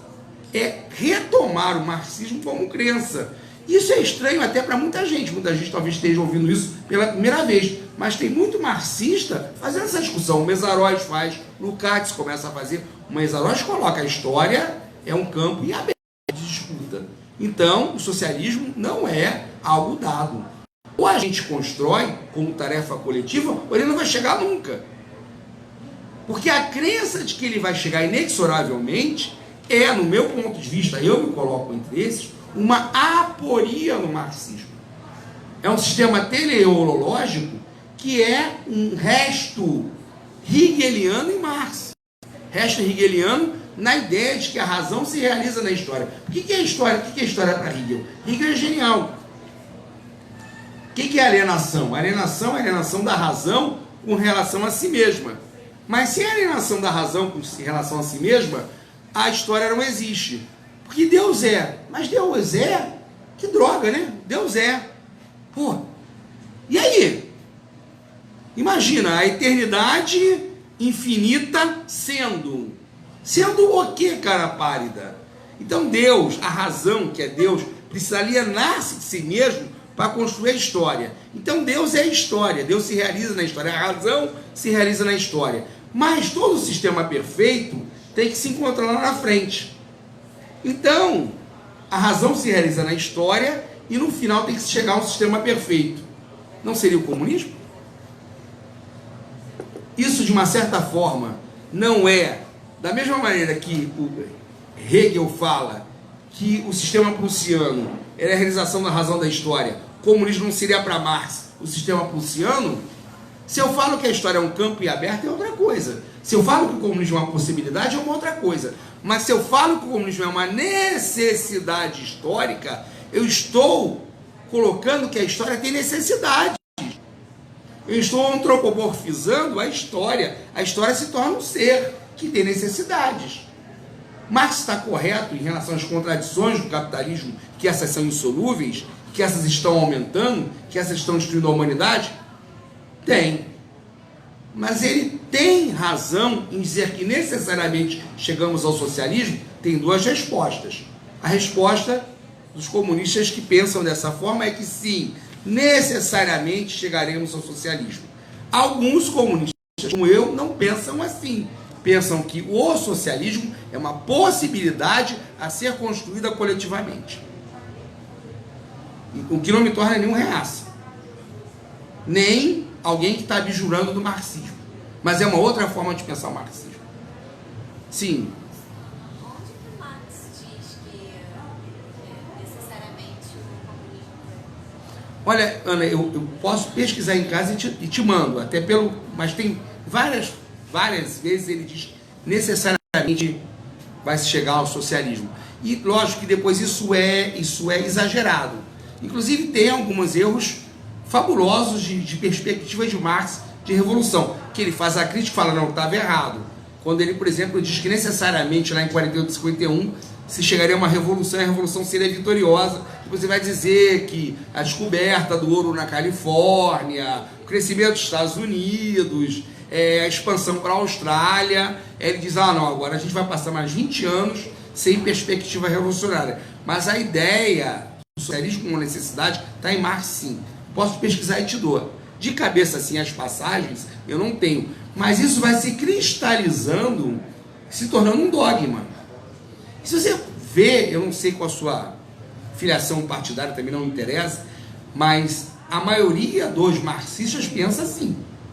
Te digo que 90%. Quem não pensa assim é 10%. E às vezes é chamado de revisionista ou até traidor. Eu dizer aqui publicamente que o socialismo não é uma necessidade, que o comunismo não é uma necessidade, para alguns marxistas soa como traição. Traição.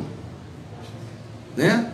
Mas é uma outra forma de ver. E aí eu lembro, não sei se foi o Fidel, alguém desculpa dizendo, né, quando caiu o socialismo na Rússia, aí os caras, e foi até engraçado, logo depois que caiu lá o socialismo na Rússia, eu vi muito filme cubano, eu vi muita coisa, muito discurso de Cuba, porque aquilo dava alento para nossa alma, né?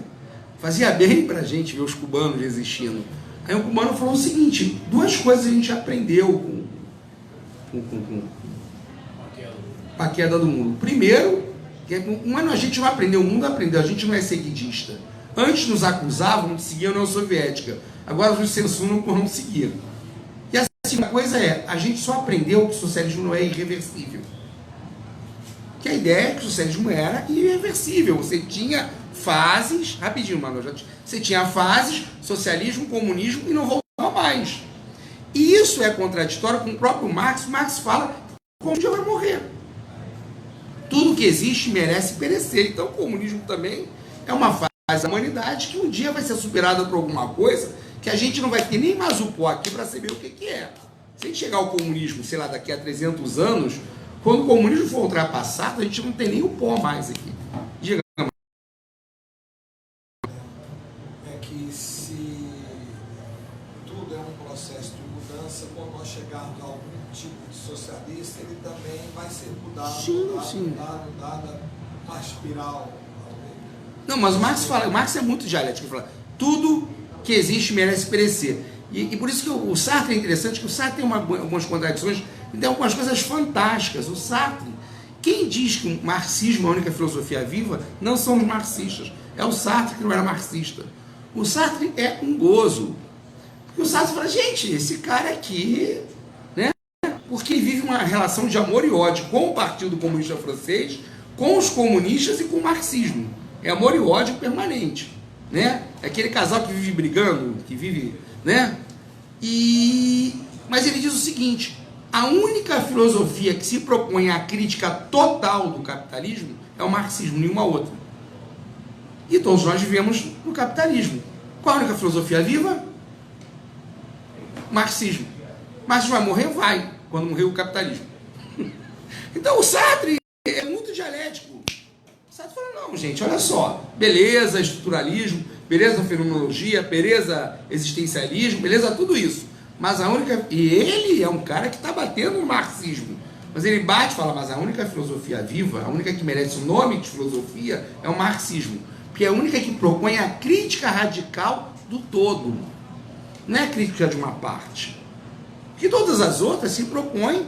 A fenomenologia não se propõe a crítica do capitalismo. Ela se propõe, na verdade, a crítica... inclusive do marxismo, de que a experiência individual não é repetível. Então, o conhecimento seria até certo ponto uma ilusão. Você não pode ter certeza do conhecimento. É uma discussão, não é minha praia. Inclusive, eu estou propondo aí que vocês, depois o Marquito, que faz essa pesquisa, possa discutir com vocês.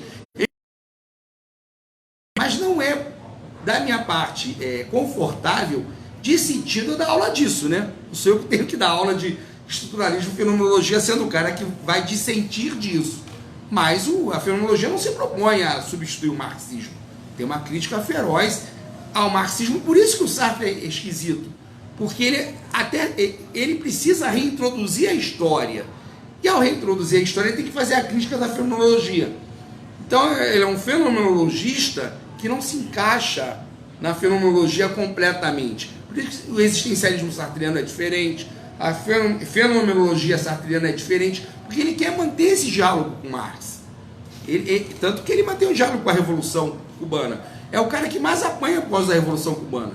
Porque ele faz todas aquelas críticas e fala, não, eu dou total apoio à Revolução Cubana. Eu lembro que o Galeano é que fala isso, né? O Galeano fala o seguinte, que os europeus, eles são muito solidários às nossas derrotas. Eles são muito cruéis com as nossas vitórias. Toda vez que um país latino-americano consegue estabelecer algum governo, é só porrada, é só crítica. Pega, por exemplo, o que parte da esquerda espanhola fala do chavismo. O chavismo é o paraíso na terra? Claro que não é. Mas é a resistência anti-imperialista que a Venezuela faz. Então, porra, não dá pra ficar batendo na Venezuela, cacete. E o Sartre compreendia isso. O Sartre ficava lá. E o Sartre tomava porrada de toda a esquerda francesa por fazer a defesa da Revolução. Morreu fazendo a defesa da Revolução Cubana, com todas as incoerências do Sartre. Então o Sartre vivia essa coisa, ele queria estar do lado certo da história. Até o Partido Comunista Francês erra com relação à Guerra da Argélia e o Sartre apoia os argelinos na sua guerra de libertação contra a França. Ele tinha esse feeling também, porque às vezes você tem muita teoria, mas você não sabe ficar do lado certo da história. O Sartre tinha esse feeling de estar do lado certo da história. Por exemplo, o Lukács, ele como membro do Partido Comunista do Comintern, ele vai ter problemas com a Hungria, com etc., ele sendo húngaro. O posicionamento dele não é claro. Com a Tchecoslováquia em 68, que isso é uma questão até hoje irresoluta no marxismo. Porque você tem uma problemática herdada de uma contingência histórica. Você tem uma Segunda Guerra Mundial que é ganha pela União Soviética e aqueles países não fazem revoluções. Aqueles países são libertados pelo Exército Vermelho. Então você tem uma série de contradições ali que não dá para ser resolvidas na base da porrada. Né? Eu tenho um amigo que foi exilado na Polônia e dizia o seguinte: solidariedade, muita gente pensa que era só a CIA, o imperialismo e Valessa. A solidariedade era um saco de gatos. Tinha um cara da extrema direita que queria matar os comunistas e tinha os caras da extrema esquerda que criticavam o partido da esquerda. Porque tudo que não estava dentro do partido estava fora da solidariedade. Você tem uma série de contradições da sociedade polonesa que você não consegue resolver com aquele partido satélite da União Soviética no poder. E falar isso não é uma traição ao socialismo. Você tem um país, que é a Polônia, que tradicionalmente, historicamente, era inimigo da Rússia, que, quando tem a Revolução Russa, se arma contra a Rússia, depois, durante a guerra, né, vê a Rússia sempre com reserva, não quer fazer acordo com a Rússia contra a Alemanha, e quando acaba a guerra, quando a União Soviética vai e derrota todos aqueles governos aliados do fascismo, entra para a órbita da Rússia. Você acha que, fora a questão do socialismo, a população polonesa estava satisfeita em orbitar ao lado da União Soviética? Não. Uma questão que transcende o socialismo. Então não dá para entrar no maniqueísmo, inclusive reduzir aquilo simplesmente a capitalismo e socialismo. Tem uma série de coisas ali que, inclusive, o imperialismo soube habilmente conduzir, né? As rivalidades nacionais, históricas, centenárias, né? Dentro da própria do Tito, que foi unificada durante a guerra, eles vão usar aquilo no pós-guerra para destruir a Iugoslávia. Então, isso é um marxismo dialético. O marxismo não dialético é aquele que reduz tudo o que aconteceu depois já ao imperialismo, à CIA. Não. Houve imperialismo? Houve CIA? Houve dinheiro do imperialismo? Houve exército da OTAN? Houve. Mas eles utilizaram daquilo que já tinha lá dentro. Eles utilizaram do combustível que estava lá para poder ir destruindo aqueles países. Deixa eu ver aqui. As contradições estavam ali. Eles não inventaram aquelas contradições. Dá um exemplo concreto até das meninas que vieram aqui ao Brasil. A Pussy Riot, não é isso? A Riot, né? São feministas? São. Existe machismo na Rússia? Existem. Tem ajuda da OTAN? Tem. É só isso? Não sei. Não sei. E aí? Tem machismo na Rússia? Pra cacete. Foi resolvido pela Revolução? Não. Até que ponto esses movimentos aí, até a gente vê guerra híbrida, as revoluções liberais nos países inimigos da OTAN, né? As ligações que tem com as pautas liberais, até na Síria, existiam realmente movimentos liberais apoiados pela OTAN dentro da Síria. Mas realmente esse pessoal quer liberalismo nesses países, mas não quer na Arábia, não quer no Iêmen, não quer no Catar, não quer no Kuwait, não quer em nenhum dos países que são aliados deles. Mas se reduz a isso, não tem problema de machismo na Rússia, vai ser resolvido por elas? Não sei. Mas só a gente não... Senão a gente reduz realmente é tudo agente do imperialismo. Mas tem influência do OTAN? Tem. Inclusive, outro dia eu vi um documentário da BBC mostrando que realmente eles eram apoiados pela OTAN, que vinha dinheiro da Inglaterra, tinha uma série de ONGs dos países inimigos do Ocidente, fomentadas pelo Ocidente. As pautas são legítimas? Pode ter gente, inclusive, honesta dentro dessas pautas? Pode. Né? As contradições existem. As contradições não acabam, as contradições no leste europeu, quando o socialismo é constituído. Isso é importante. O Mesaroy fala muito disso, né? Porque, por exemplo, só no Brasil, que é uma jabuticaba, a gente pode acreditar que o movimento LGBT é um movimento comunista. Aqui na esquerda é hegemonizado pela esquerda, mas é um movimento criado com uma pauta liberal. Até porque no leste europeu, o movimento LGBT era uma pauta anticomunista utilizada pelos liberais para atacar o leste europeu. Na União Soviética era doença e crime. A homossexualidade. Doença e crime. Então, não dá para dizer que era tudo mil maravilhas. Senão a gente cai nesse... É por isso que é engraçado quando eu sou acusado de stalinista, eu começo a falar isso, o pessoal me expulsa dos grupos stalinistas. Não fazer a crítica do leste europeu é, no futuro, incorrendo os mesmos erros. Não dá para a gente acreditar, por isso que o Lukács é interessante, porque ele dá a autonomia das instâncias, que fazendo uma revolução resolve-se todos os problemas. Você estava lá em Cuba. Cuba ainda é um país machista pra cacete. O direito ao aborto, inclusive, O direito ao aborto.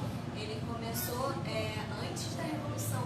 Foi por conta do próprio Império Russo. Só que ele não era expandido para todo mundo. Ele não era considerado acessível ao povo. O que a Revolução fez foi tornar acessível ao povo.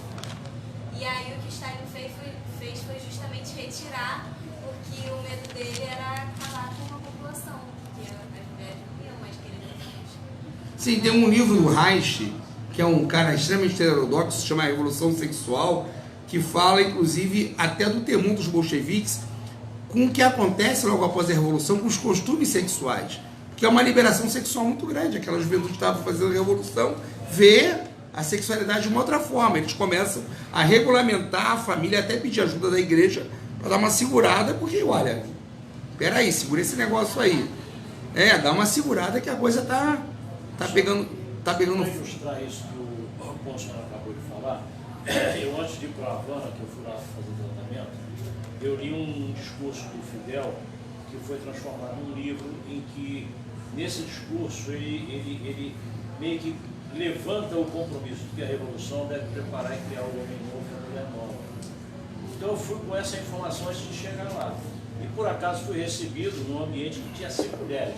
Uma de 69, duas de 59 que eram gêmeas, uma de 45 que era dona do que eu estava, e a filha dela que tinha 17 anos.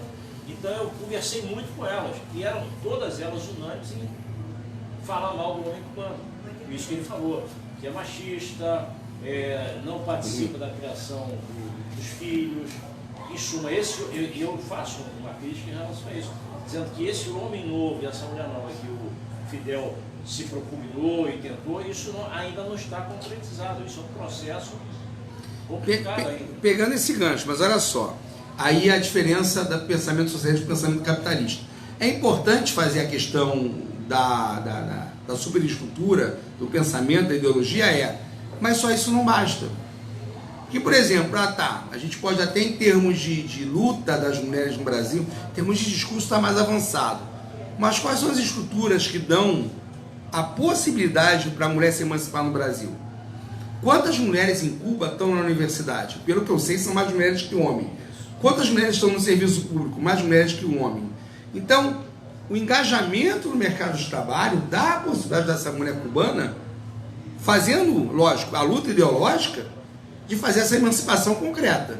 Porque só o discurso, sem concreticidade, e aí a gente volta para a questão ideológica no marxismo, que não é só o discurso, tem que ter o concreto, você não consegue fazer esse passo. Nesse ponto que o Lukács é importante, porque quando ele combate a fenomenologia, quando ele combate o estruturalismo, é na ideia de que o pensamento não é um discurso. O pensamento não é uma experiência individual, quer dizer, a verdade do pensamento. A verdade não é só um discurso, não é só uma experiência individual. Embora ele tenha algo de abstrato, ele é sempre concreto, tem sempre que voltar ao concreto. Existe um momento determinante. O Lukács fala que existem várias instâncias, mas a economia, em última instância, determina o rumo da sociedade. Então você tem que ver, efetivamente, qual é esse momento determinante. Né? Em todas as instâncias, o que é o determinante? A gente até estava discutindo, né? A gente às vezes cai em armadilha. Por exemplo, a gente está gastando mais tempo em detonar a Regina Duarte, que não vai mudar em nada o governo Bolsonaro, do que em falar no preço do dólar e no preço da gasolina. Nós mesmos nos perdemos. Não é para o pobre se a Regina Duarte é ou não ministra da Cultura, talvez para a esquerda ligada à cultura isso seja uma coisa importante. Mas para o pobre, qual é o momento determinante? Por exemplo, qual era a genialidade do Lenin? O Lenin conseguia captar o momento determinante da política. Quando ele Porque como é que acontece a Revolução Russa? Você tem ali uma guerra e você tem um apoio absurdo àquela guerra. Que na verdade, quando você vai olhar, o Lenin é minoria em tudo, né? Embora seja bolchevique, é interessante o nome bolchevique de um partido que é menchevique. Que bolchevique é maioria, mas ele só é maioria no Congresso. Acaba o Congresso e ele se torna minoria. Ele perde o Iskra, ele perde a redação do Iskra. O Lenin só vai perdendo. O partido bolchevique é muito menor que o menchevique. Os mencheviques são maioria.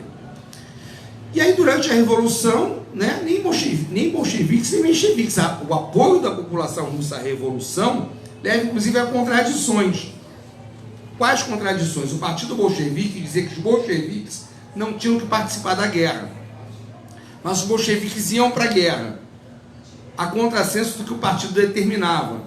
Os bolcheviques diziam que se não fossem para a guerra, perderiam o respeito e a influência dos outros operários. Mas lá na guerra eram os caras que falavam, olha, a gente tem que sair da guerra, tem que desertar. E eles são minoria. No primeiro momento, a oposição à guerra se torna um consenso. E o partido menchevique faz esse discurso de oposição à guerra, que a gente tem que chegar a um tratado de paz. E se torna hegemônico na sociedade. Tem a Revolução de Fevereiro, que é uma revolução basicamente contra a guerra e contra a fome. Só que os mencheviques, eles estão tão engabelados naquilo que eles não conseguem dar o passo seguinte, que é efetivamente fazer a paz, levar a paz até o final. E os bolcheviques têm esse compromisso desde o início. No fundo, os mencheviques querem fazer aquela composição, não querem fazer revolução, querem ter um equilíbrio de poder, inclusive com os partidos da burguesia, e consideram que sair da guerra pode acabar com aquele equilíbrio. O Lenin nota que é hegemônico na população russa a ideia da paz. E ele torna um partido extremamente minoritário majoritário. Ele ganha as estruturas por dentro e faz a revolução. Isso é a genialidade de alguém que entende um momento determinante. Nós não estamos tendo aqui a esquerda brasileira ninguém para fazer essa leitura histórica. Não estou falando para fazer revolução, para minimamente, pelo menos, combater o fascismo. A gente não está conseguindo juntar. Estou falando gente para fazer aula em universidade, para falar mal do PT, ou falar bem do PT, não é isso. A gente tem. Todo dia tem alguém aí fazendo um seminário com 500 pessoas. A gente não está conseguindo captar qual é o anseio da população, inclusive desorganizada, para estruturar isso em termos de reivindicação, que o Lenin conseguia. Então, o Lukács fala desse movimento determinante. Ele fala que as instâncias se interpenetram, mas há momentos determinantes dentro de cada instância e há, através da economia, um momento determinante crucial, que é, rapidinho, que é, inclusive, a bandeira do Lenin, pão, paz e terra. Terra, porque é uma população eminentemente agrária. Olha como o Lenin era revisionista. Onde é que o Marx falou que a revolução podia ser feita por camponês? Me dá esse documento que eu quero ler. Terra, pão, está todo mundo passando fome, e paz. E ele faz a paz a qualquer custo. A Rússia perde territórios imensos. Isso, inclusive, era, para muitos russos, isso era quase uma traição. Doar parte da mãe russa, aquele discurso, ele doa. Letônia, Estônia, Lituânia, recupera depois. Né? Primeiro com o acordo lá com Hitler, né? o pacto Ribbentrop-Molotov, e depois com a vitória na Segunda Guerra. Mas naquele Brest-Litovsk ele dá. Letônia, Estônia, Lituânia, vai tudo embora. Eu digo, o problema brasileiro não tem a ver também com a complexidade e a fragmentação da sociedade.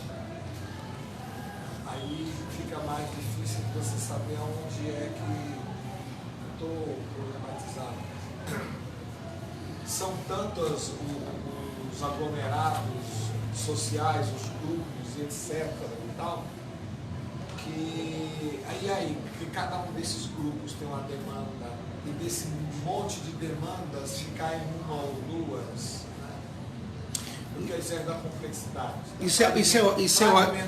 Isso é ótimo, Manuel, porque assim, faz lembrar de uma coisa. Primeiro, marxismo de manual. Tem gente falando ainda em refundar o Partido Bolchevique. Tem gente falando em refundar o PCB de 22, em refundar o PCdoB de 62, em refundar o PD de 79.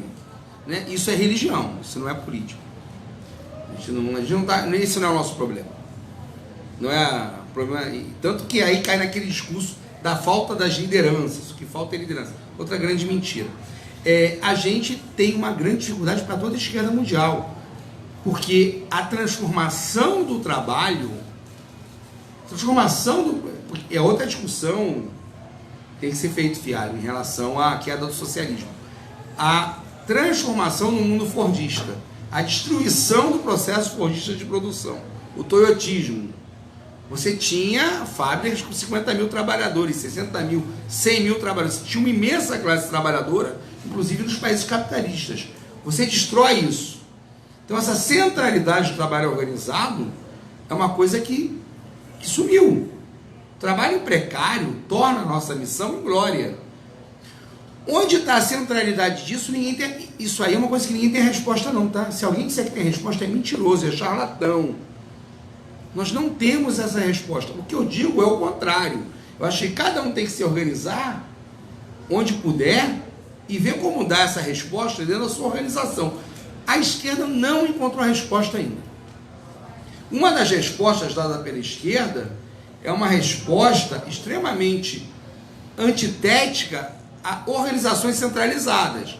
A você ter partido organizado, a você ter sindicato organizado, Zizek, Antônio Negri, que é a coisa da horizontalidade e da espontaneidade. Não é a minha praia.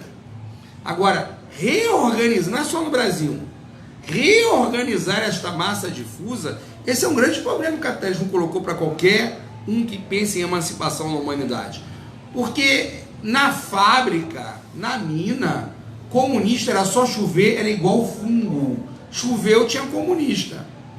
Chegava numa mina na Bolívia, era todo mundo comunista. Chegava numa mina no Chile, era todo mundo comunista. Todo mundo. Chegava numa fábrica, você fazia, em um mês você fazia uma célula do Partido Comunista. Como é que você faz uma célula comunista no trabalhador do Uber? Como é que você faz esse trabalhador se sentir pertencente a alguma coisa? O desarraigamento, a não pertencença, a não centralidade. Isso não é uma coisa que tem resposta ainda. Isso é uma angústia minha, Manuel, uma angústia sua, minha, da Ana, do Fialho. Isso é uma angústia da esquerda. Como reorganiza essa massa difusa é a grande questão. Na verdade, a direita está tentando enrolando com isso. Isso é ótimo para a direita, não para a gente. A gente não ter esse trabalhador organizado, não ter os locais de trabalho, não ter, por exemplo, o Michael Moore. Veja um filme, Capitalismo e História de Amor. É um outro mundo. O pai do Michael Moore foi funcionário da Ford durante 30 ou 40 anos. A Ford não existe mais nos Estados Unidos. Não existe mais. Só o escritório, não tem fábrica. Essa classe operária, inclusive nos Estados Unidos, não existe mais. Como reorganiza isso? Não sei. Quem diz que sabe é charlatão. Eu não sei. Quem está falando que sabe organizar essa bagaça é charlatão. Tem um monte de gente dando aí receita de bolo. Não tem. Essa é a nossa grande angústia. Como é que se reorganiza uma série de trabalhadores difusos? Tem gente que nunca vai trabalhar na vida. Apenas trabalhar no sentido que era de 20 anos atrás. Do trabalho organizado. Nunca vai assinar uma carteira de trabalho.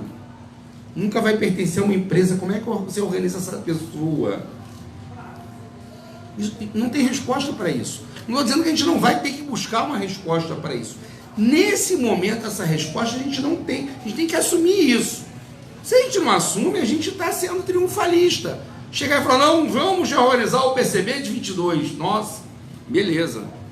Falar onde é que vai ser que eu não vou. Não é isso, porque existe uma esquerda que transformou o marxismo em religião. Acho que é simplesmente falar, vamos retomar os princípios comunistas. Quais? Como é que é não comer carne? O que é? Queremos saber quais são esses princípios. Porque não tem princípio comunista. O comunismo se organiza de acordo com a necessidade do movimento de emancipar a humanidade. Como é que a gente emancipa a humanidade neste momento? Com imensa massa de miseráveis que não tem acesso ao trabalho. O que a gente está falando que o pessoal tem que trabalhar? O cara que está vendendo bala não está trabalhando, gente. Está sobrevivendo. Isso não é mais trabalho. Na boa, não é. Eu não estou falando isso com preconceito, não. Se a pessoa está sobrevivendo, isso não é mais trabalho. Antes era bico e continua sendo bico. Como é que a gente organiza essa pessoa? A igreja consegue organizar. Mas organiza pra gente? E essa angústia, Manuel, eu não tenho essa resposta. Eu não tenho. A gente tem um grande problema no Brasil e em todo o mundo. E, por exemplo, o Zizek, o Negri, tem a tese da multidão, junta todo mundo, movimento horizontal, não precisa organizar, é o evento, é o momento. Não é a minha tese, mas tem essas respostas. Vocês podem até buscar e ler, tá? Não é a minha resposta. Mas o grande problema é, nós ainda não nos organizamos para dar resposta a isso. Eu posso dizer que a gente teve momentos. Por exemplo, o movimento zapatista no México é movimento de lumpen. É movimento de fudido, é movimento de sem terra e sem nada. O movimento piqueteiro na Argentina, que botou a Kirchner no poder pela primeira vez e que agora sumiu, desapareceu, era um movimento de lumpen, de gente desempregada. Então a gente tem que começar a pensar em organizar esse... Olha só, cara, isso é um revisionismo da porra. Marx desprezava o lumpen. Marx odiava o lumpen. Mas o agente organiza o lumpen, a gente está ferrado, porque a classe operária desapareceu. O que nós temos, comparado com o que o Marx tinha, é o lumpen. Como é que organiza o lumpen? Eu não sei. Desculpe a honestidade, eu não sei. Se alguém sabe, me diz. Essa angústia que você tem, eu acho que é a angústia de todo mundo aqui. Não é meu papel aqui ser um messiânico e mentir para vocês. Olha, tem um cara aí que faz um programa semanal que tem todas as respostas. Eu tenho uma resposta, eu não tenho. Como é que organiza o lumpenzinato? Alguém sabe como é que organiza esse povo? A gente vai ter que pensar.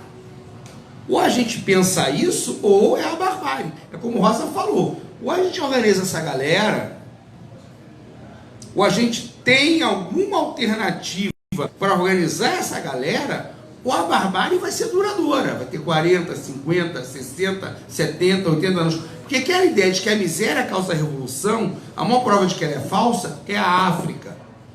Se a miséria causasse revolução, não tinha mais nenhum país na África, com exceção da África do Sul, que não fosse socialista. A miséria não organiza a revolução. Não organiza. A miséria pode organizar a barbárie. Quanto pior, melhor, não funciona. Não funciona. Então, para terminar mesmo, acho que eu falei de tudo do Lukács, assim, muito en passant. Não é um curso de Lukács aprofundado, é só para dar um gostinho. O interessante do Lukács é essa coisa da retomada do marxismo como dialético, como fundado na exteriorização do trabalho, como fundado no trabalho alienado. A ideia de que essa coisa da alienação não é algo factual, não é um momento não determinante, não é algo acessório, é algo que determina a consciência. E aí, junto da sua angústia, da sua pergunta, o cara do Uber é um cara extremamente fetichizado. O cara do Uber pobre que pensa que é operário é o cara que já está completamente corporificado pelo fetiche. O taxista que veio dizendo para mim que tem que votar no rico, que o rico não rouba, porque o rico já é rico, é o cara que realmente acha que um dia ele vai ser patrão. Então, essa reprodução individualizada deste ser social, que não tem um processo de trabalho coletivo, é muito nociva a gente. Um dia mudando de canais, eu liguei, apareceu uma audiência pública em que estava o Mick, estava uma deputada estadual do PT E a discussão, se não me engano, era sobre esse lumpesinato, eu imagino. Eu vi, é uma mesa assim enorme, enorme. Eu acho que tinha umas... Eu imagino, que eu já peguei mais ou menos no fim, acho que tinha uns 30 representantes de organizações que trabalhavam essa questão do, digamos assim, do morador de rua.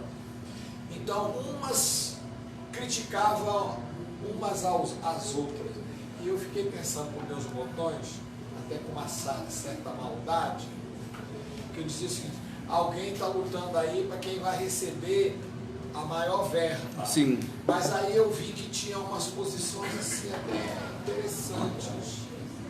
Então eu fiquei pensando exatamente. É por isso que a minha deve estar caminhando. é por isso que a minha posição é diferente da posição do Zizek, ou do Negri. Eu não acredito que esse monte de organizações micro juntas dê em algum lugar. Eu ainda sou muito gramsciano, muito marxista, para considerar que é necessário que de alguma forma a gente dê uma centralidade, organize toda essa galera para lutar contra o capitalismo. Porque sem essa organização unitária para lutar contra, não sei se vai ser numa frente, num partido, num bloco de partidos, a gente não tem um programa comum para isso. Inclusive dizem que é derrota dos piqueteiros, porque a Kirchner é a vitória e a derrota dos piqueteiros. Porque quando os Kirchner assumem o poder na Argentina, o movimento piqueteiro ele é cooptado. O movimento piqueteiro era muito mais radical. E o peronismo é uma discussão aqui para décadas. O peronismo vai da direita à extrema esquerda. Né? Muita gente fala da Argentina, mas o peronismo é um ponto fora da curva. Porque o Perón é um cara que vai se exilar com Franco. Franco era fascista. Perón era amigo de Franco. Perón era anticomunista. Fato. Perón era anticomunista. Tanto que quando ele volta, que assume o poder e dão o poder a ele, é para acalmar a classe trabalhadora. É para tentar fazer um arranjo. Então é uma discussão para mais de década. Eu, como marxista, uma coisa da qual eu não abro mão, é ter uma organização central. Os piqueteiros, como não conseguiram ter autonomia nas suas reivindicações, boa parte deles foram cooptados pelo movimento peronista e sumiram, desapareceram. O movimento piqueteiro na Argentina sumiu. Há que se ter uma preocupação de que esses movimentos radicais não sejam cooptados e não desapareçam. E que tenham reivindicações para além daquela questão do próprio umbigo. Porque, por exemplo, os piqueteiros na Argentina chegaram a ter uma reivindicação que era absurdamente altruísta e absurdamente revolucionária. Sabe o que os piqueteiros desempregados reivindicavam na Argentina? Eu fiquei fascinado. Redução da jornada de trabalho. Como assim? Desempregado mandando reduzir a jornada de trabalho?